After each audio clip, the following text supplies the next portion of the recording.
Малелей. Малко да го полеем. Ева, дай да видим Коки. Нормалните ластърчета ги правим слим. Е така. Ай, стига бе. Е така. Да могат да ги поемат по-лесничко. Чичко Рингър е хитрец, ама и ние не падаме по-назад. Ето е така, хоп. И вече слим ластър. Макара и аванса да работи. Стига бе. Карбоновите шайби са Дай да видим. Дай. Айде.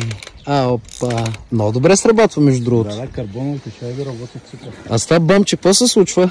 Бомчето леко е намачкано, ама това шаран 6-7 кила, сега ще видиш. За какъв шаран става въпрос? Коки, това не е нормална история. Не.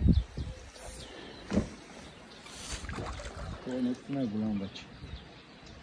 Това е най-големия до тук. Най-големия, да. Това не е го мъчим живарник. Как 6-7 кг? Това е огромна риба. Това е над 10 кг. Много красиво. Оп. Ще я влез в теб.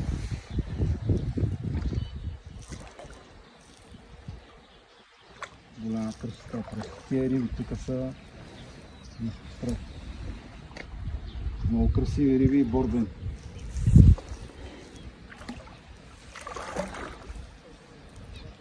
Тия малки въдички, нещо сме объркали въдички. Нещо не знам. Ама той нали с тия въдици не могат да се ловят такива риби, Коки? Не. Те са за малки шаранчета. Майко!